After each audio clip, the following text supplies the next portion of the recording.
Hello children, hello all of you. Today we will going to start chapter 6 RVSC class 5th English. Okay, ये आपकी RVSC class 5th English का ये 6th chapter है. Name of this chapter the Dussehra festival. ठीक है, इस chapter का first part हमने कर लिया था जिसमें हमने ये स्टार्टिंग के 3 क्वेश्चन किए थे और इसकी स्टोरी को डिस्कस किया था. ठीक है, स्टोरी हमने पढ़ा था, उसको ट्रांसलेट किया था. आज हम सेकंड पार्ट में इसके क्वेश्चन आंसर करेंगे और इसकी एक्टिविटी करेंगे. ठीक है, तो आप मेरे साथ वीडियो में बने रहिए. कोई चीज़ नहीं समझ में आती है तो आप मुझे कमेंट करके पूछ सकते हैं. ठीक है, चलिए स्टार्ट करते हैं. फर्स्ट एक्टिविटी में आपसे क्या पूछा गया है कि चूज द करेक्ट अल्टरनेटिव. ठीक है, आपको करेक्ट अल्टरनेटिव को चूज करना है. चूज मतलब चुनना है. ठीक है, करेक्ट मतलब सही. अल्टरनेटिव कहते हैं एक जैसे. ठीक है, मिलते जुलते. फर्स्ट पूछा गया है आपसे कि which festival is called Vijayadashami. ठीक है, विच फेस्टिवल कौन से त्योहार को, विच फेस्टिवल मतलब कौन सा त्योहार, इज आल्सो कॉल्ड विजयदशमी कौन सा ऐसा त्योहार है जिसे विजयदशमी के नाम से भी जाना जाता है. ठीक है, ऐसा कौन सा त्योहार है, ऐसा कौन सा फेस्टिवल है जिसे विजयदशमी के नाम से भी जाना जाता है. ठीक है, तो किसको कहा जाता है. अगर आपने फर्स्ट पार्ट नहीं देखा है तो पहले आप फर्स्ट पार्ट देख लीजिए इसका, ताकि आपको स्टोरी क्लियर हो जाए, अच्छे समझ में आ जाए, तो आप क्वेश्चन आंसर इसके अच्छे से कर पाएंगे. ठीक है, तो विजयदशमी के रूप में किसे जाना जाता है. दीपावली को तो नहीं जाना जाता है. होली को भी नहीं जानते हैं. किसको जानते हैं, दशहरे को. ठीक है, दशहरा जो फेस्टिवल है इसे विजयदशमी भी कहा जाता है. तो यहाँ पे आप सी भर लेंगे इसमें ऑप्शन में. Second is Dussehra is the festival of. Dussehra किसका फेस्टिवल है. Victory of good, victory of evil, victory of immoral या फिर विक्ट्री ऑफ राक्षस. ठीक है, तो हमने स्टोरी में पढ़ा था कि जो दशहरा है वो किसका फेस्टिवल है, बुराई पर अच्छाई की जीत का प्रतीक है. ठीक है, तो Dussehra is the festival of victory of good. ठीक है, अच्छाई का प्रतीक है ना दशहरा. विक्ट्री किसे बोलते हैं, कल मैंने बहुत बार बताया था, इसका मतलब होता है विजय. ठीक है, जीत जाना. राम जीत गए थे रावण से. ठीक है, तो विक्ट्री मतलब जीतना, विजय होना. तो ये अच्छाई का प्रतीक है. ठीक है, तो विक्ट्री ऑफ गुड यहाँ पे आप भरेंगे विक्ट्री ऑफ गुड. ठीक है, इसमें आप इस वाले जो आपका बुक में आपके बना होगा ना, इसमें इस तरह से आप ए लिख लेना. ठीक है, चलिए अब बी पार्ट में क्या पूछा गया है आपसे. Right S. आपको एस राइट करना है इन द ब्रैकेट. ये आपको नीचे ब्रैकेट दिख रहे हैं ना, इन ब्रैकेट में आपको एस लिखना है. इफ यू एग्री, अगर आपको इनमें से आप एग्री हैं, ये आंसर आपको सही लगते हैं तो आपको एस भरना है. और अगर ये आंसर आपको सही नहीं लगते हैं, आप इनसे सहमत नहीं हैं, एग्री का मतलब होता है सहमत. ठीक है, यदि आप सहमत नहीं हैं तो आपको नो भरना है. ठीक है, अगर आपको आंसर सही लगते हैं, आप इनसे सहमत हैं तो एस लिख दीजिए. आपको नहीं ठीक लगते हैं तो फिर नो लिख दीजिए. ठीक है, if you don't agree with the following sentence. ठीक है, यदि आप इन सेंटेंस से एग्री नहीं है, सहमत नहीं है, तो आप नो लिख सकते हैं. अगर आपको ये सेंटेंस सही लगते हैं तो आप क्या लिखेंगे, एस. ठीक है, चलिए फर्स्ट वाला में क्या पूछा गया है कि दशहरा कम्स इन कृष्ण पक्ष. दशहरा कब आता है, कृष्ण पक्ष में. तो ये बात तो गलत है, हमने स्टोरी में पढ़ी थी कि दशहरा कृष्ण पक्ष पे थोड़ी ना आता है. ठीक है, दशहरा अश्विनी शुक्ल दशमी पे आता है ना. कृष्ण पक्ष पे तो दशहरा नहीं आता है. तो इसमें आप क्या भरेंगे, इसमें आप यहाँ पे नो कर दोगे. ठीक है, आप अच्छे से लिख लेना. Second is Ramlila describe the story of Ram. ठीक है, जो रामलीला है वो डिस्क्राइब करती है, डिस्क्राइब मतलब बताती है, स्टोरी कहानी को ऑफ राम. तो ये बात तो सही है, क्योंकि जो रामलीला है उसमें भगवान राम के करेक्टर को दिखाया जाता है, दर्शाया जाता है. ठीक है, भगवान राम के अलग अलग दृश्यों को दर्शाया जाता है। तो रामलीला किसकी स्टोरी को बताती है, किसकी कहानी को बताती है? ये भगवान राम की कहानी को बताती है। तो ये बात तो सही है। तो आप यहाँ पे क्या भरेंगे? एस आप यहाँ पे भर लोगे। ठीक है। Next is Dussehra is celebrated on Ashwini Shukla Dashami. ठीक है, जो दशहरा है वो सेलिब्रेट किया जाता है। सेलिब्रेट का मतलब मनाया जाता है। कब मनाया जाता है? अश्विनी शुक्ल दशमी को मनाया जाता है। तो ये बात तो बिल्कुल सही है, ये सेंटेंस बिल्कुल सही है। तो आप यहाँ भी क्या करेंगे? यहाँ भी आप एस भर लोगे। ठीक है, आप अपनी बुक में ये भर लेंगे। नेक्स्ट है, नेक्स्ट में आपसे पूछा गया है फोर्थ में, we should follow good and give up evil. ठीक है, हमें अच्छाई को फॉलो करना चाहिए। ठीक है, वी शुड फॉलो, हमें अच्छाई पर ध्यान देना चाहिए, हमें अच्छाई देखनी चाहिए। ठीक है, अच्छाई ही करनी चाहिए, अच्छाई को फॉलो करना चाहिए। और गिव अप मतलब त्याग देना चाहिए, किसको? बुराई को। ठीक है, हमें अच्छाई को अपनाना चाहिए और बुराई को त्याग देना चाहिए, बुराई को छोड़ देना चाहिए। ठीक है, गुड का मतलब अच्छाई होता है और इविल का मतलब बुराई होता है। गिव अप मतलब छोड़ देना चाहिए। ठीक है, तो हमें अच्छाई को अपनाना चाहिए, अच्छी अच्छी बातों को, अच्छी अच्छी चीज़ों को हमें सीखना चाहिए, अपनाना चाहिए। ठीक है, लेकिन जो अच्छी चीज़ें नहीं हैं, जो बुरी चीज़ें हैं, उनका हमें त्याग कर देना चाहिए, उन्हें छोड़ देना चाहिए। ठीक है, तो ये बात तो बिल्कुल सही है। तो यहाँ भी आप क्या भरेंगे? यहाँ भी आप एस लिखोगे, EYS। ठीक है, नेक्स्ट इज फिफ्थ। फिफ्थ में क्या कहा गया है आपसे कि हनुमान गेटअप अट्रैक्ट चिल्ड्रन। ठीक है, हनुमान जी को जानते हैं ना आप। तो हनुमान जी का जो इस स्टोरी में जो हनुमान जी का गेटअप था, हनुमान जी का जो ड्रेस थी, उनका मेकअप था। गेटअप का मतलब क्या होता है? किसी की जैसे जो भी इसमें हनुमान जी बने थे, उन्होंने किस तरह की हनुमान जी वाली ड्रेस पहनी थी। ठीक है, कपड़े पहने थे, और हनुमान जी जैसा उन्होंने मेकअप किया था, उन्होंने हनुमान जी का गेटअप लिया था। ठीक है, जैसे अट्रैक्ट का मतलब होता है आकर्षित करना। ठीक है, आकर्षित करना किसको? बच्चों को। जो हनुमान जी का जो गेटअप था, उनकी ड्रेस थी, उनका मेकअप था, वो बच्चों को अपनी तरफ आकर्षित करता है। ठीक है, तो हनुमान से गेटअप अट्रैक्ट चिल्ड्रन। तो ये बात भी सही है। तो ये बात स्टोरी में आई थी। तो यहाँ भी आप क्या भरेंगे? यहाँ भी आप एस लिख लोगे। ठीक है, तो इस तरह से वाले आपको इसको आपको अपनी बुक में कंप्लीट करना है। ठीक है, नेक्स्ट सी पार्ट में, सी में आपसे क्या पूछा गया है? Answer the following question. ये आपको 4 क्वेश्चन दिए गए हैं, इनके आपको आंसर देने हैं। इनके आंसर लिखने हैं तो अपनी नोटबुक में लिखिएगा। ठीक है, वीडियो को आप होल्ड करेंगे और अपनी नोटबुक में इनके आंसर आप लिखेंगे। फर्स्ट में क्या पूछा गया आपसे? Why do we celebrate Dussehra. ठीक है, दशहरे को क्यों मनाया जाता है? ठीक है, व्हाई डू वी सेलिब्रेट, हम दशहरा क्यों सेलिब्रेट करते हैं, हम दशहरे को क्यों मनाते हैं।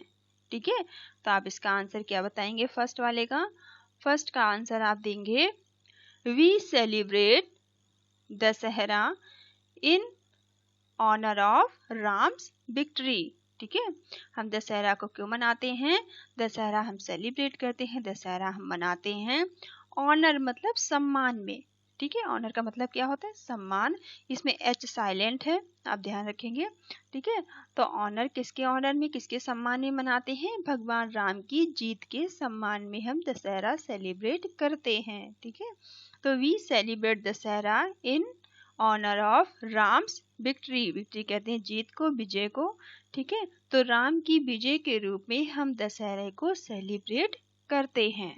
ओके, आप वीडियो को होल्ड डाउन करेंगे और इनके आंसर अपनी बुक में, अपनी नोटबुक में नोट डाउन करेंगे।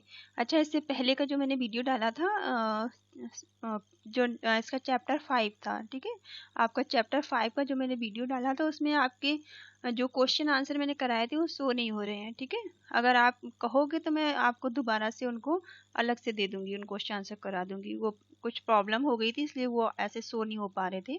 ठीक है, तो आप कहोगे तो मैं दोबारा दे दूंगी उनको। तो बाकी तो आपके शो हो रहे होंगे, ये वाला आपको दिख रहा होगा, आई होप। ठीक है, और सेकंड है, सेकंड में क्या पूछा गया है, व्हाट इज रामलीला, रामलीला क्या है। ठीक है, व्हाट इज रामलीला, रामलीला क्या है। विच सीन्स, सीन कहते हैं दृश्य को, ठीक है, सीन कहते हैं दृश्य को, are enacted on the stage. ठीक है, रामलीला क्या है, पहले तो आपको ये बताना है कि रामलीला है क्या। ठीक है, उसके बाद में उसके दृश्यों को बताना है जिनका अभिनय स्टेज पर किया जाता है। ठीक है, इनेक्टेड का मतलब होता है, इनेक्टेड का मतलब होता है अभिनय। ठीक है, नियमित करना, अभिनय करना, जो कि स्टेज पर, स्टेज कहते हैं जहाँ पर नाटक किए जाते हैं। ठीक है, तो किस तरह के सीन वहाँ पर परफॉर्म किए जाते हैं रामलीला के लिए। ठीक है, ये आपको बताना है। तो अगर आपने स्टोरी पढ़ रखी है, सुन रखा है पहला वाला वीडियो, तो आपको समझ में आ जाएगा। चलिए, नहीं भी है तो आप इसको देख लीजिए। सेकंड का आंसर, तो आपको इससे सेकंड के आंसर में क्या देना है, आपको क्या लिखना है, Ramlila describe the story of Ram in the form of a drama. ठीक है, फर्स्ट का आंसर क्या इसमें पूछा था, व्हाट इज द रामलीला क्या है। तो पहला लाइन आप ये बताएंगे, पहली लाइन की जो रामलीला है वो डिस्क्राइब करती है, डिस्क्राइब से मतलब बताती है। ठीक है, रामलीला डिस्क्राइब्स, रामलीला डिस्क्राइब करती है, बताती है द स्टोरी ऑफ राम। ठीक है, राम की कहानी को बताती है। किस रूप में बताती है, इन द फॉर्म, फॉर्म कहते हैं रूप को। ठीक है, FORM, फॉर्म का मतलब होता है रूप। ठीक है, तो किस रूप में बताती है, in the form of a drama. ठीक है, नाटक के रूप में बताती है, ड्रामा के रूप में बताती है। ठीक है, रामलीला का आयोजन किया जाता है ना, सब बच्चे मिलके अलग अलग कैरेक्टर करते हैं, सब कोई राम का किरदार निभाता है, कोई लक्ष्मण का, कोई रावण का, कोई सीता का, है ना।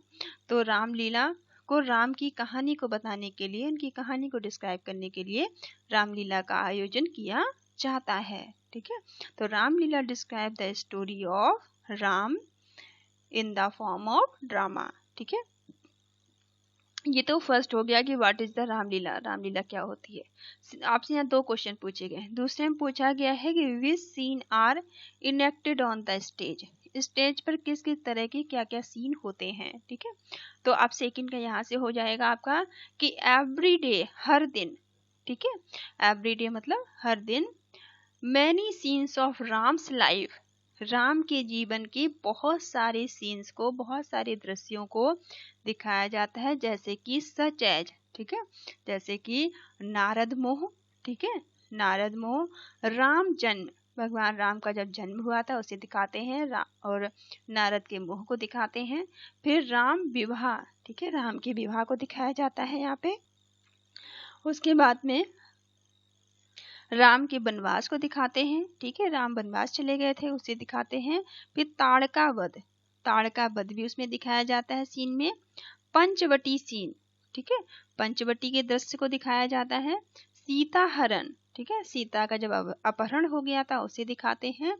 हनुमान मिलन, हनुमान किस तरह से राम से मिले थे इसे दिखाया जाता है। फिर बर्निंग ऑफ लंका, ठीक है, हनुमान जी ने लंका में जाके कैसे आग लगाती थी, तो बर्निंग का मतलब होता है जलती हुई। ठीक है, जलती हुई लंका को दिखाया जाता है। सेतु निर्माण, ठीक है, सेतु निर्माण दिखाया जाता है जो भगवान राम और उनकी वानर सेना ने किया था समुद्र पर। एंड रावण युद्ध, और राम और रावण के बीच जो युद्ध हुआ था, लड़ाई हुई थी, उसे दिखाया जाता है। Are enacted on the stage, ये सारे दृश्य, सारे सीन कहाँ पर आयोजित किए जाते हैं, ये इनेक्ट किए जाते हैं, इनका निर्माण किया जाता है कहाँ पे, स्टेज के ऊपर। ठीक है, जहाँ पे एक जगह बनाई जाती है जहाँ सभी लोग नाटक करते हैं, वहीं पर ये सारे दृश्य दिखाए जाते हैं, इनका निर्माण, इनका आयोजन वहाँ पर किया जाता है। ठीक है, थर्ड इज, अब थर्ड में आपसे क्या पूछा गया है, ये सारे आप अपनी नोटबुक में नोट करोगे वरना फिर याद नहीं हो पाएंगे आपको। ठीक है, third is how do children enjoy Dussehra. ठीक है, बच्चे किस तरह से दशहरे को इंजॉय करते हैं, दशहरे का आनंद लेते हैं। इंजॉय मतलब आनंद करना, हाउ मतलब किस तरह से, हाउ डू कैसे, चिल्ड्रेन बच्चों को बोलते हैं। ठीक है, इंजॉय का मतलब आनंद लेना, तो दशहरे का आनंद बच्चे किस तरह से लेते हैं। तो इसका आंसर क्या लिखोगे आप, आंसर ये थर्ड का है, ठीक है, ये थर्ड का आंसर है। तो इसमें आपको बताना है कि चिल्ड्रन एंजॉय ऑन दशहरा, ठीक है, दशहरे का आनंद बच्चे लेते हैं बाय प्लेइंग, कैसे लेते हैं, खेलते हैं वो, by playing the role of various character like Ram, Hanuman और राक्षस। जो बच्चे होते हैं वो प्ले करते हैं, वो अभिनय करते हैं अलग अलग अलग अलग रूपों का, जैसे कि वेरियस मतलब बहुत सारे करेक्टर, जो बहुत सारे रामलीला में बहुत सारे करेक्टर होते हैं, कोई राम बनता है तो कोई हनुमान, कोई राक्षस का रूप लेता है, ठीक है। ऐसे जितने भी वहाँ करेक्टर होते हैं बच्चे अलग अलग लोगों का प्ले करते हैं, कोई बच्चा राम बन जाता है, कोई रावण बन जाता है, कोई हनुमान बन जाता है, ठीक है। तो इस तरह से बच्चे अलग अलग लोगों का रूप लेके, अलग अलग गेटअप लेके वो अभिनय करते हैं, प्ले करते हैं, ठीक है। इस तरह से बच्चे आनंद लेते हैं रामलीला का। ओके, दशहरा का चिल्ड्रन एंजॉय ऑन दशहरा, ठीक है, बच्चे दशहरे का आनंद लेते हैं बाय प्लेइंग, ठीक है, प्ले करके, खेल के, by playing the role of various character, ठीक है, बहुत सारे करेक्टर का रोल करके वो, लाइक राम, जैसे कि राम, कोई बच्चा राम बनता है, हनुमान और राक्षस, ठीक है। आई होप आपको समझ में आया होगा, तो आप इसको नोट डाउन कर लेना। नेक्स्ट लास्ट बचा हुआ है फोर्थ है, ठीक है। फोर्थ क्वेश्चन में क्या पूछा गया है, व्हाट वाज रावण's फॉल्ट, ठीक है, जो रावण था तो रावण की गलती क्या थी, फॉल्ट कहते हैं गलती को, ठीक है। फॉल्ट का मतलब क्या होता है, फॉल्ट का मतलब होता है गलती। तो यहाँ पूछा गया है आपसे कि रावण की गलती क्या थी, ठीक है। तो ये रावण ऐसे करके अपोस्ट्रोफी में एस बनाते हैं ना, तो इसका मतलब होता है का, ठीक है। तो यहाँ पे पूछा गया है कि रावण की गलती क्या थी। तो रावण की गलती क्या थी, उसने क्या किया था, ठीक है। तो फोर्थ का आंसर आप क्या लिखेंगे, रावण's फॉल्ट, रावण की गलती थी, रावण's फॉल्ट, फॉल्ट कहते हैं गलती को, याद रखेंगे आप, FAULT, फॉल्ट का मतलब गलती होती है। तो रावण की गलती थी वाज दैट, ठीक है, he had kidnapped Ram's wife and taken her to Lanka. क्या गलती थी राम की, कि रावण की क्या गलती थी कि रावण ने राम की पत्नी को, ठीक है, राम की पत्नी सीता को क्या किया था, किडनैप्ड किया था। किडनैप का मतलब क्या होता है, अपहरण करना। सीता का उन्होंने अपहरण किया था, राम की पत्नी सीता का अपहरण किया था। और टेकन हर मतलब वो ले गया था। कहाँ हर ये किसके लिए आया है, ये सीता के लिए आया है, ठीक है। ये हर यहाँ पर सीता के लिए आया है। टेकन मतलब ले गया था, तो टेकन हर टू लंका, वो सीता को कहाँ लेकर चला गया था, वो सीता को लंका में लेकर चला गया था, ठीक है। तो रावण की क्या गलती थी, रावण की गलती थी कि रावण ने सीता का किडनैप किया था और सीता को लंका लेकर चला गया था, ठीक है। इसीलिए ये सारा युद्ध हुआ था, ये लड़ाई हुई थी। तो रावण's fault was that he had kidnapped Ram's wife and taken her to Lanka, ठीक है। तो इसको आप नोट डाउन कर लेना, ये आपके क्वेश्चन आंसर हो गए। एक्टिविटी सेकेंड, ठीक है। अब एक्टिविटी 2 में आपको क्या करना है, चूज द करेक्ट वर्ड, आपको सही शब्दों को चुनना है, करेक्ट मतलब सही वर्ड के शब्दों को, फ्रॉम द बॉक्स, ये बॉक्स दिया गया है, बॉक्स में कुछ शब्द दिए गए हैं, इनमें से आपको सही शब्द चुनना है, ठीक है। And fill in the blank, और यहाँ पे जो सेंटेंस लिखे हुए हैं, ये जो खाली जगह बची हुई है, ब्लैंक छूटा हुआ है, इनमें आपको भरना है। फिल कहते हैं भरने को, ब्लैंक्स कहते हैं खाली स्थान को, ठीक है। इनमें सही शब्द चुनकर आपको खाली स्थान भरना है, ठीक है। तो चलिए भरते हैं। पहले में क्या आएगा, वी एक्सप्लोड, ठीक है। एक्सप्लोड का मतलब होता है विस्फोट करना, हम विस्फोट करते हैं डैश ऑन दीपावली, ठीक है। तो दीपावली में हम किसका विस्फोट करते हैं, वो पटाखे छुड़ाते हैं ना, तो पटाखों को क्या बोलते हैं, क्रैकर्स, ठीक है। पटाखों को क्या बोलते हैं, क्रैकर्स। स्टोरी में हमने बहुत बार पढ़ा था क्रैकर्स के बारे में, ठीक है। तो यहाँ पे आप क्या भरेंगे, क्रैकर्स की स्पेलिंग आप यहाँ भर लोगे, CRA स्पेलिंग आप बोल बोल के भरेंगे, ताकि आपको ये सारी स्पेलिंग्स याद हो जाएं, ठीक है। CRACKERS, KERS, crackers. क्रैकर्स का मतलब पटाखे, ठीक है। दिवाली पे हम आतिशबाजी करते हैं ना, पटाखे छुड़ाते हैं। तो दोनों स्पेलिंग आप याद रखेंगे। क्रैकर्स का मतलब होता है पटाखे और एक्सप्लोड का मतलब होता है विस्फोट करना, ठीक है। EXPLODE, एक्सप्लोड मतलब विस्फोट करना, ओके। सेकेंड में क्या पूछा गया है? एक्टर्स। एक्टर्स कौन होते हैं? जैसे टीवी में जो काम करते हैं ना, सीरियल में आप नाटक देखते होगे टीवी में या कोई पिक्चर, वहां भी क्या करते हैं, सब लोग क्या करते हैं, उसमें एक्ट करते हैं, एक्टिंग करते हैं, ठीक है। तो इसी तरह से जब रामलीला होती है वहां भी सभी बच्चे मिलके एक्ट करते हैं, एक्टिंग करते हैं, ठीक है। कोई राम की एक्टिंग करता है, कोई रावण की करता है, कोई हनुमान की करता है, ठीक है। तो एक्टर्स का मतलब आपको समझ में आ गया होगा। Actors come on the stage. जो एक्टर होते हैं, जो परफॉर्म करने वाले होते हैं, नाटक करने वाले होते हैं, वो स्टेज पर आते हैं, रंगमंच पर आते हैं। स्टेज कहते हैं रंगमंच को, ठीक है। कम मतलब आना, वो स्टेज पर आते हैं। एंड डैश देयर एक्ट, और वो अपना एक्ट करते हैं, अपनी एक्टिंग करते हैं, ठीक है। तो यहाँ पर क्या भरेंगे हम लोग, ठीक है। तो किस रूप में वो आते हैं, क्या करते हैं वो? विक्ट्री कहते हैं जीत को, परफॉर्मेंस, ठीक है। परफॉर्मेंस कहते हैं कि नाटक करना, मास्क लगा के, एरो, क्रैकर्स हो चुका है। तो यहाँ पे क्या करते हैं, वो अपने एक्ट को परफॉर्म करते हैं, ठीक है। यहाँ पे आप क्या भरेंगे? अपने एक्ट को वो परफॉर्म करते हैं, ठीक है। अपने एक्ट का वो नाटक करते हैं। तो यहाँ पर आप भरोगे परफॉर्म, ठीक है।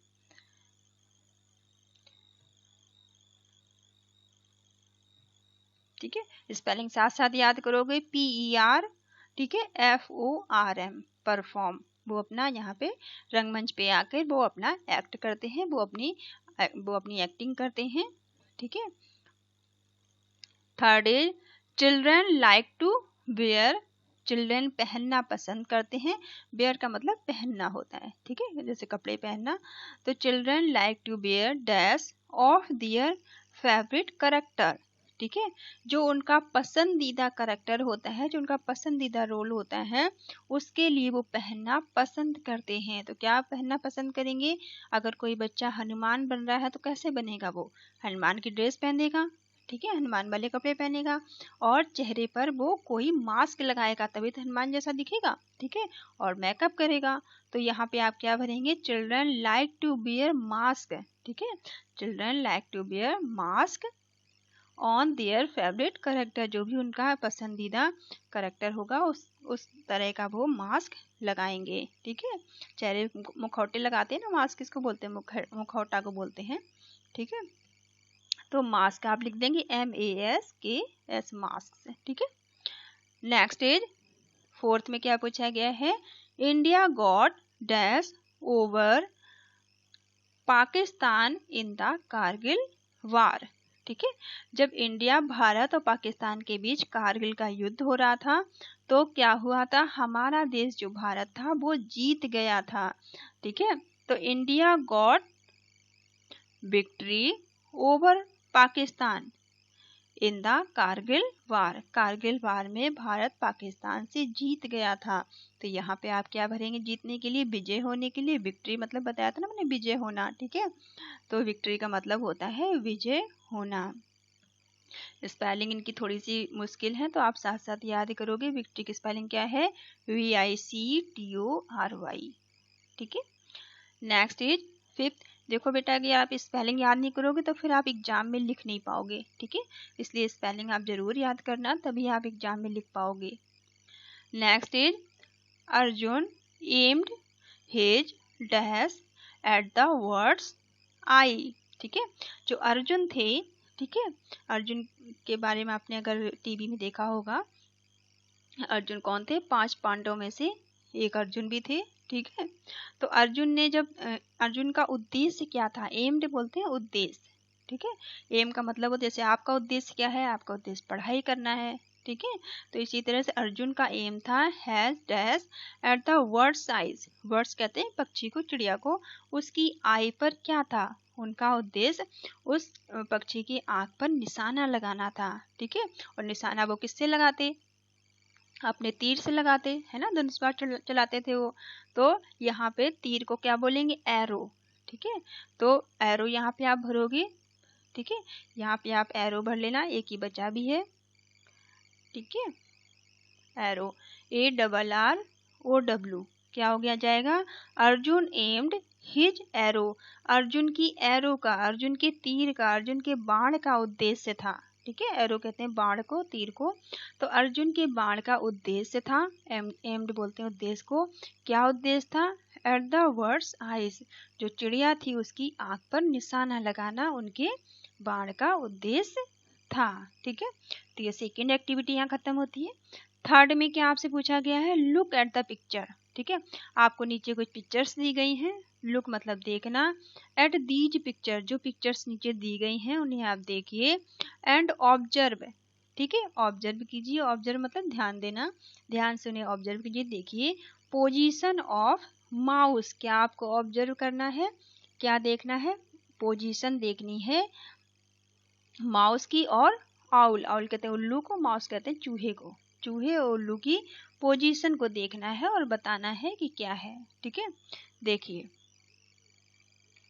यहाँ पे दो पिक्चर आपको दिख रही होंगी, ये माउस वाली है, चूहे वाली है, और ये उल्लू वाली है, आउल वाली। ठीक है, अब यहाँ पर आपको थोड़ा सा ये ग्रामर वाला पोर्शन है, तो आप ध्यान से समझिए तो आपको समझ में आ जाएगा।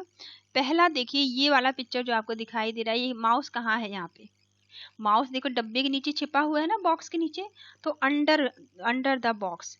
ठीक है, माउस कहाँ चला गया, बॉक्स के नीचे चला गया, ये देखो अंडर लिखा हुआ है ना। ठीक है, UNDR, अंडर मतलब नीचे। अब आप आगे से याद रखेंगे, अंडर का मतलब नीचे होता है, देखिए माउस नीचे दबा हुआ है। ठीक है, ओवर, अब ये देखिए ये माउस इस पिक्चर में आपको दिखाई दे रहा है, ये जो माउस है ये डब्बे के बॉक्स के ऊपर है। ठीक है, तो ऊपर का मतलब ओवर हो गया। ठीक है, तो माउस डब्बे के ऊपर है तो ये ओवर हो गया, कि माउस डब्बे के ऊपर है, ऊपर है तो आप क्या लिखेंगे, ओवर। ठीक है, ओवर का मतलब होता है ऊपर। ठीक है, OVER, ओवर मतलब ऊपर।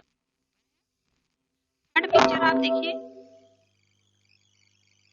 थर्ड पिक्चर में आपको क्या दिखा रहा है, माउस जो है वो डब्बे के अंदर है। ठीक है, थर्ड पिक्चर में माउस डब्बे के अंदर दिखा रहा है, तो यहाँ पे लिखा हुआ इन। ठीक है, ये इन लिखा हुआ, इन का मतलब होता है अंदर। ठीक है, अब देखिए, अब ये ऑन, ऑन का मतलब और ओवर का मतलब आप ध्यान दीजिए, फिर इन दोनों में कंपेयर कीजिए कि यहाँ पे ऑन लिखा हुआ है, तो ऑन का मतलब जो माउस है बिल्कुल डब्बे के ऊपर खड़ा है। देखिए इसके पैर डब्बे को टच कर रहे हैं। ठीक है, इसके पैर क्या कर रहे हैं, डब्बे को टच कर रहे हैं, डब्बे के ऊपर ही ये खड़ा है। ठीक है, तो ये ऑन हो गया कि माउस डब्बे के ऊपर है। और यहाँ ओवर था, OVER, ओवर, ओवर का मतलब था कि जो माउस है वो डब्बे के ऊपर तो है, लेकिन इसके देखो पैर डब्बे पे टच नहीं हो रहे हैं, वो डब्बे के ऊपर उछल रहा है। ठीक है, माउस के पैर जो है डब्बे के ऊपर नहीं है, बल्कि वो माउस पूरा डब्बे के ऊपर है। ठीक है, माउस डब्बे के ऊपर टच नहीं हो रहा है, डब्बे के ऊपर वो चल रहा है। ठीक है, अब in the front of, next picture आप देखिए, इन द फ्रंट ऑफ आप कब लिखेंगे, जब ये डब्बे के सामने है। माउस कहाँ पर है, डब्बे के बिल्कुल सामने है। जब कोई चीज सामने होगी तो आप क्या लिखेंगे, क्या बताएंगे, इन फ्रंट ऑफ। ठीक है, इन फ्रंट ऑफ का मतलब होता है सामने होना। ठीक है, तो माउस यहाँ पे इस वाली पिक्चर में कहाँ पे दिख रहा है, डब्बे के सामने है। तो जब सामने है तो क्या करेंगे, आप क्या बोलेंगे, इन फ्रंट ऑफ। ठीक है, फ्रंट का मतलब क्या होता है, सामने, तो इन फ्रंट ऑफ यहाँ पे कर देंगे आप। अब ये वाला आप याद रखेंगे सबको। ठीक है, इन IN, इन, फ्रंट का मतलब FRONT, फ्रंट, FRONT स्पेलिंग आप याद रखेंगे। ऑफ, इन फ्रंट ऑफ का मतलब क्या है, डब्बे के सामने है। फिर बिहाइंड, अब इस वाली पिक्चर को देखिए, ये माउस कहाँ पर है, डब्बे के पीछे है। ठीक है, जब ये डब्बे के पीछे है तो आप क्या बताएंगे, बिहाइंड। ठीक है, बिहाइंड का मतलब क्या होता है, बिहाइंड का मतलब होता है पीछे। ठीक है, बिहाइंड का मतलब पीछे, तो माउस कहाँ है, डब्बे के पीछे चला गया।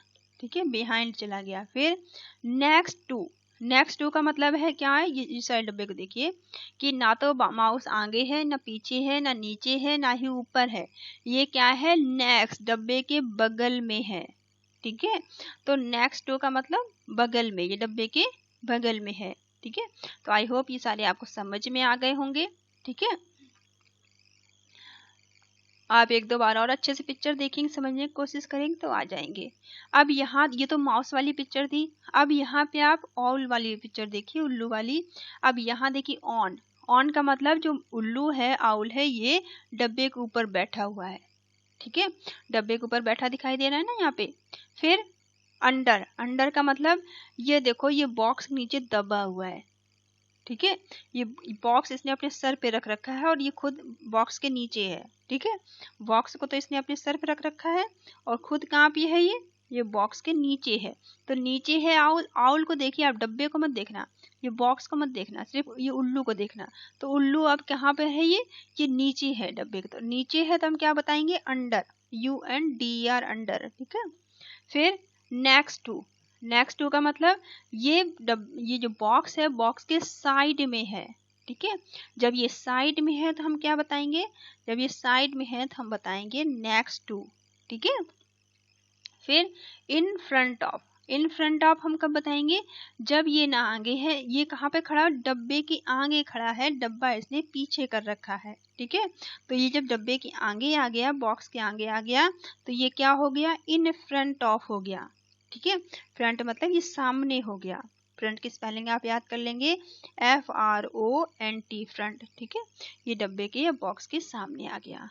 अब यहाँ पे बिहाइंड, अब बिहाइंड का मतलब मैंने बताया था क्या था, बिहाइंड का मतलब था पीछे, ठीक है। तो अब ये क्या हुआ, ये बॉक्स के पीछे चला गया, ठीक है। जब ये बॉक्स के पीछे चला गया तो इसका मतलब ये बिहाइंड हो गया, ठीक है। देखो पीछे आपको दिख रहा है ना छोटा सा, ये सिर्फ इसकी आईज दिखाई दे रही है, आंखें, और कुछ नहीं दिख रहा, ठीक है। तो ये पीछे चला गया यानी कि बिहाइंड हो गया, BEHIND, बिहाइंड स्पेलिंग याद रखेंगे। अब बिटवीन, बिटवीन का मतलब क्या होगा, बिटवीन का मतलब देखियो ये बीच में चला गया, दो बॉक्स के बीच में चला गया। जब ये बीच में हो गया तो क्या हो गया, बिटवीन हो जाएगा। बिटवीन का मतलब होता है बीच में, ठीक है।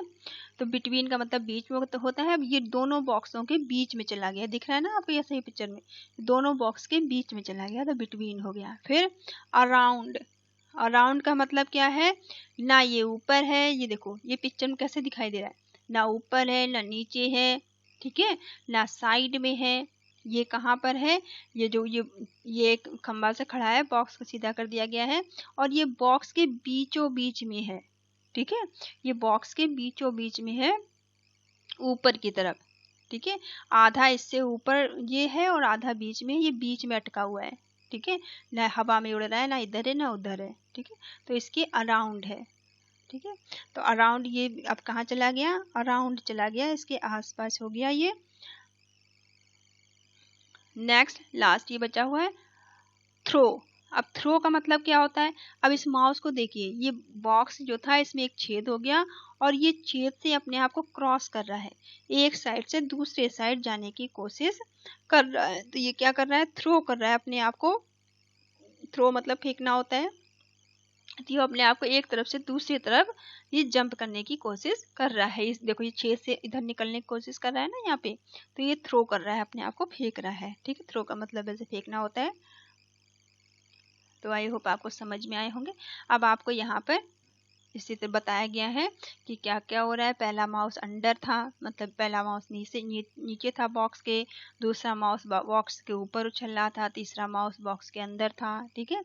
ऐसे first owl on the block, जो ब्लॉक बना था, जो ऐसे ब्लॉक बना हुआ था इसके ऊपर था, ठीक है। और the owl is under the block, फिर दूसरी पिक्चर में ये अंडर था मतलब नीचे था। The owl is next to the block, फिर आउल कहाँ पर था, ब्लॉक के नेक्स्ट में था, ठीक है।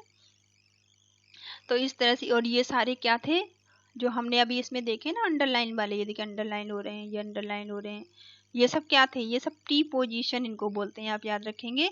ये सब क्या कहलाते हैं, यहाँ पे लिखा हुआ है these underline words are called preposition, ठीक है। ये जो अंडरलाइन वाले वर्ड हैं वो प्रीपोजिशन कहलाते हैं, ठीक है।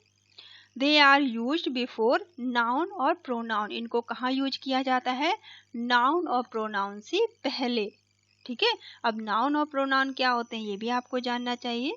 तो आपका नेक्स्ट, ये वीडियो बड़ा हो रहा है, मैं किसी और वीडियो में बता दूंगी आपको, ठीक है। या फिर कहीं अभी नेक्स्ट चैप्टर में हो सकता आ जाए नाउन प्रोनाउन, तो हम पढ़ लेंगे।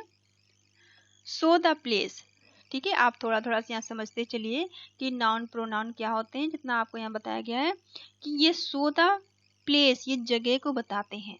ठीक है, पोजीशन बताते हैं। ठीक है, जगह जैसे कोई भी जगह हो सकती है, जैसे कोटा है, ठीक है, या फिर जयपुर है, इस तरह जगह बता सकते हैं। प्लेस, पोजीशन बताते हैं, टाइम मेथड को बताते हैं, और अदर टाइप ऑफ रिलेशनशिप।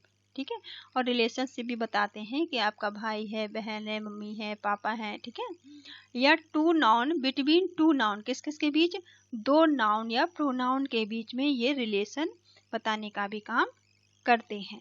ठीक है, लुक, अब यहाँ पे एक और दिया गया बी पार्ट में, now look at the image below. अब नीचे एक पिक्चर दी गई है जिसे आपको देखना है।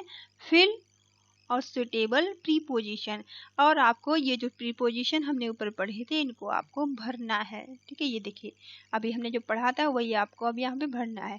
अब ये पिक्चर आप देखिए कहाँ पर, इसमें हम क्या भरेंगे, ये अंदर है ना, अंदर का मतलब क्या था, बॉक्स के अंदर ये है बॉल, तो यहाँ पे हम क्या भरेंगे, इन, क्योंकि ये बॉक्स के अंदर है तो यहाँ पे इन भर दोगे आप। फिर ये क्या है, ये बॉक्स के ऊपर है। ठीक है, तो ऊपर के लिए हमने क्या पढ़ा था, क्योंकि ये टच हो रही है, एक ऊपर के लिए ऑन भी आया था और एक ओवर भी आया था। ठीक है, तो ये बॉक्स के ऊपर रखी हुई है, जब रखी हुई है तो हमें क्या भरना है, हमें ऑन भरना है। ठीक है, ओ एन ऑन। फिर ये बॉल कहाँ पे है, ये बॉक्स के नीचे है, तो नीचे के लिए हम क्या भरेंगे, अंडर। ठीक है, ये बॉक्स के नीचे आ गई तो इसके लिए हम भरेंगे अंडर। ठीक है, क्योंकि ये बॉक्स के नीचे है, नीचे का मतलब अंडर हो गया। ये वाली बॉल कहाँ है, बॉक्स के साइड में है। अब साइड के लिए हमने देखा था क्या था, साइड के लिए था नेक्स्ट टू। साइड के लिए देखिए पिक्चर आप देख लो, साइड के लिए नेक्स्ट टू था ऊपर। आप यहाँ पिक्चर को देख देख अच्छे से समझ लेना। ये देखो, ये नेक्स्ट टू वाली पिक्चर आप देखो, इसमें ये देखो ये पिक्चर बनी है ना, ये देखो ये साइड में है ना बगल में, तो नेक्स्ट टू, इस पिक्चर के लिए साइड के वाले के लिए हम क्या भरेंगे, नेक्स्ट टू भरेंगे। ठीक है, तो ये साइड में है बॉल तो इसके लिए हम भरेंगे नेक्स्ट टू। ठीक है,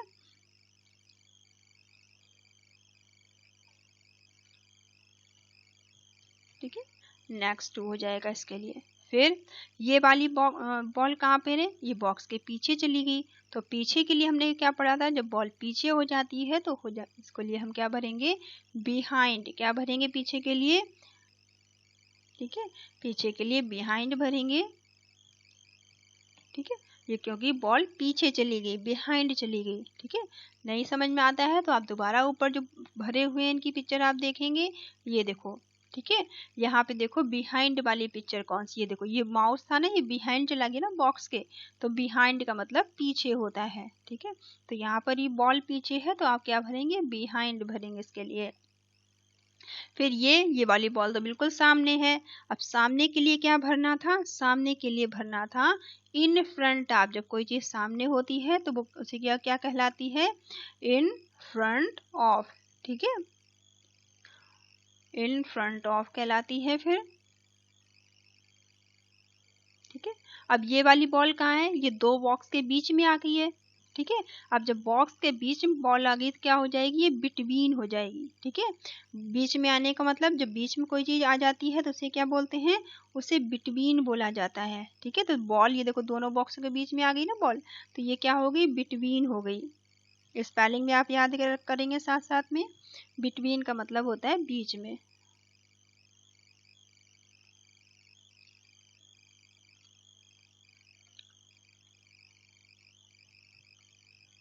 ठीक है, बिटवीन, बिटवीन का मतलब क्या होता है, बीच में। अब इनको आप इस तरह से भर लेंगे अपनी बुक में। अब नीचे नाउ राइट अ सेंटेंस, अब आपको सेंटेंस लिखने हैं फॉर ईच इमेज। जो ऊपर हमने इमेज देखी थी ना, वो पिक्चर देखी हमने, ये ऊपर ये सारी पिक्चर्स हमने देखी थी ना, अब इन सभी पिक्चर के लिए आपको क्या करना है, सेंटेंस बनाने हैं। ठीक है, first has been done for you, पहला आपके लिए कंप्लीट किया गया है, ये पहला कंप्लीट करके दिया गया है। बाकी मैंने यहाँ पे लिख दिए हैं तो आप अपने नोटबुक में नोट डाउन कर लेना यहाँ से। Second is the ball is on the box, ball कहाँ पर थी, बॉक्स के ऊपर थी। ठीक है, द नेक्स्ट थर्ड में the ball is under the box. ठीक है, फिर जो बॉल थी, जो गेंद थी वो बॉक्स के नीचे थी। Fourth is the ball is next to the box. अब बॉल कहाँ पे थी फोर्थ में, बॉल की पोजीशन क्या थी, बॉक्स के बगल में थी। फिफ्थ में the ball is behind the box. Fifth में क्या था कि जो बॉल थी वो बॉक्स के बिहाइंड थी, बिहाइंड मतलब पीछे थी, ठीक है। The ball is front of box.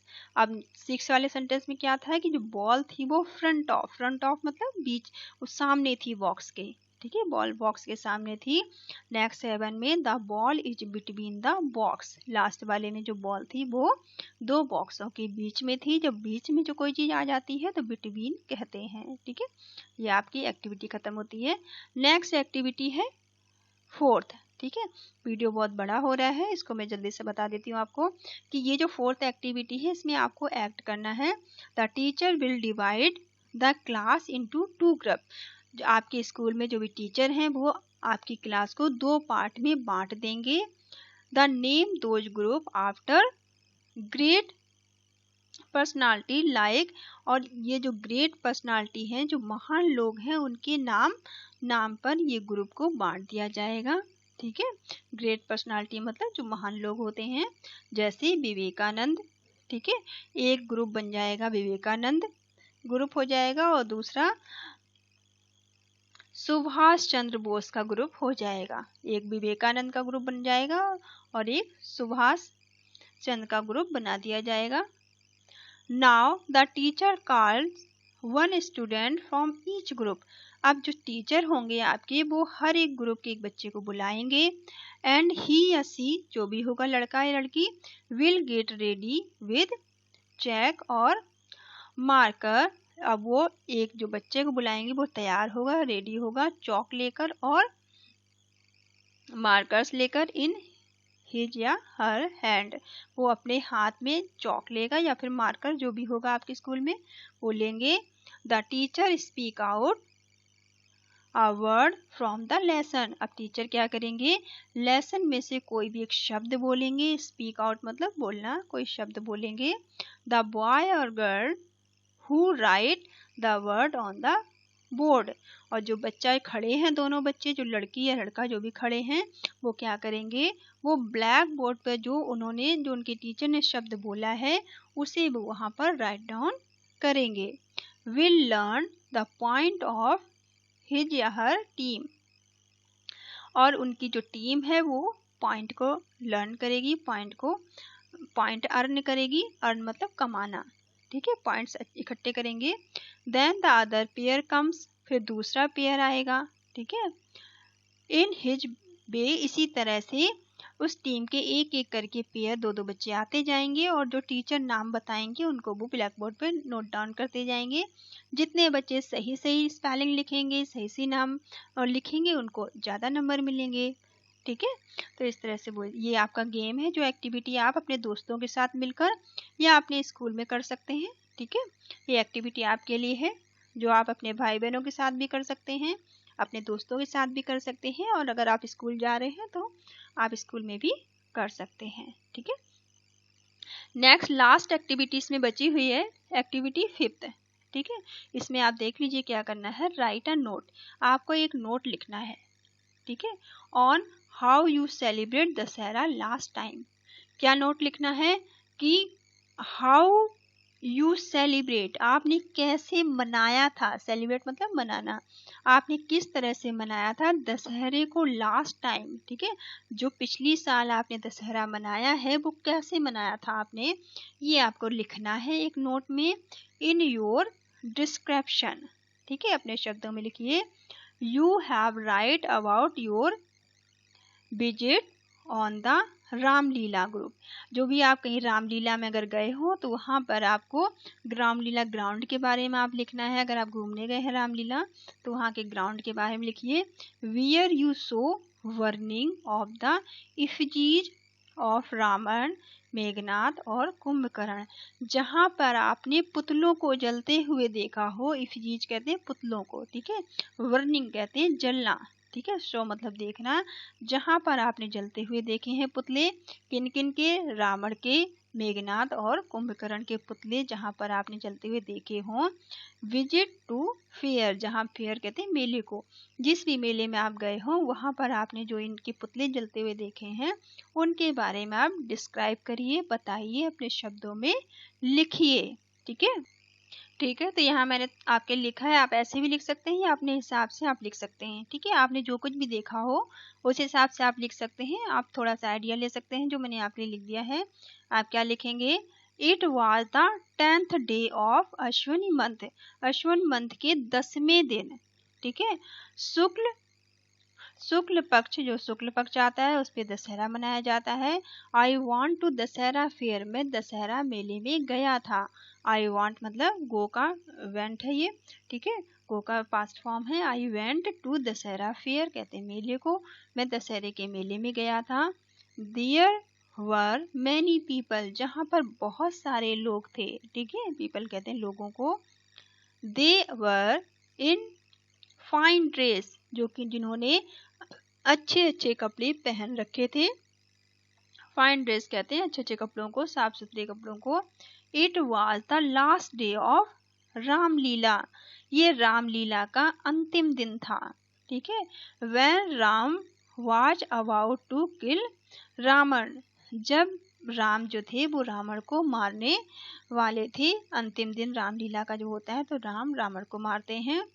It was a scene of fierce battle between Ram and Ravan, ये वो दृश्य था जब राम और रावण के युद्ध का दृश्य था। बैटल कहते हैं युद्ध को। ठीक है, फायर्स कहते हैं भयानक। ठीक है, तो ये भयानक दृश्य था राम और रावण के युद्ध का। We were amazed to see the characters performance. ठीक है, इन लोगों के करैक्टर को देखकर, इनकी परफॉर्मेंस को देखकर मैं आश्चर्यचकित रह गया। अमेज्ड कहते हैं आश्चर्यचकित हो जाना। ठीक है, it was a great clapper scene, ये बहुत ही तालियां बजा देने वाला सीन था। ये ऐसा सीन था जहाँ की सभी लोग तालियों की गड़गड़ाहट कर रहे थे, तालियां बजा रहे थे। ठीक है, then we went to open ground, जहाँ पर हम गए थे वो एकदम खुला हुआ मैदान था। ओपन कहते हैं खुला हुआ, ग्राउंड कहते हैं मैदान को, खुला हुआ मैदान था। The large effigies of Ravan, Meghnath और कुंभकर्ण वर इरेक्टेड। ठीक है, इरेक्टेड मतलब खड़े हुए थे, बने थे, जहाँ पर बहुत सारे बड़े बड़े पुतले बने हुए थे। लार्ज कहते हैं बड़े को। ठीक है, इफिजीज कहते हैं पुतलों को, जहाँ पर बड़े बड़े पुतले खड़े थे। किस किस के? राम के, रावण के, मेघनाथ के और कुंभकर्ण के। ठीक है, those effigies were stuffed with fire crackers, वो जो इफिजीज थे, जो पुतले थे, उनके अंदर भरे हुए थे। स्टफ्ड कहते हैं ठूस ठूस के भरना, भरे हुए थे। क्या भरे थे?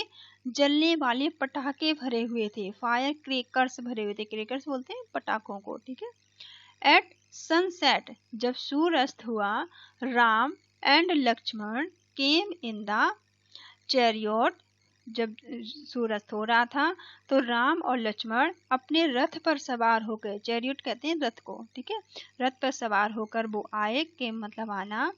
And shoot arrow at the effigies, और उन्होंने उन पुतलों को तीर मारा। ठीक है, शूट करना कहते हैं मारना, उन्होंने उन पुतलों को तीर मारा। द इफिजीज कॉट फायर, और जो पुतले थे इफिजीज थे उन्होंने आग पकड़ ली। कॉट मतलब पकड़ लेना, फायर कहते हैं आग को, उन्होंने आग पकड़ ली। एंड वन टू एसिस, और वो जलकर राख में तब्दील हो गए। वर्न कहते हैं जलना, एसिस कहते हैं राख को। ठीक है, वो सब जलकर राख बन गए। इट वॉज द सिंबल, ये सिंबल है, of victory of good over evil. ठीक है, बुराई पर अच्छाई की जीत का सिंबल के रूप में दशहरे को मनाया जाता है। ठीक है, आई होप आपको समझ में आ गया होगा। तो यहाँ पर ये सारे क्वेश्चन आंसर आपके खत्म होते हैं। चैप्टर काफी बड़ा हो गया है, पर आप इसको देखिएगा क्योंकि क्वेश्चन आंसर थे। ठीक है, thank you all of you, thank you for watching. आप मेरे चैनल को शेयर करिए, सब्सक्राइब करिए, लाइक करिए। ठीक है, कोई चीज़ नहीं समझ में आती है तो आप मुझे कमेंट करके पूछ सकते हैं। Thank you all of you.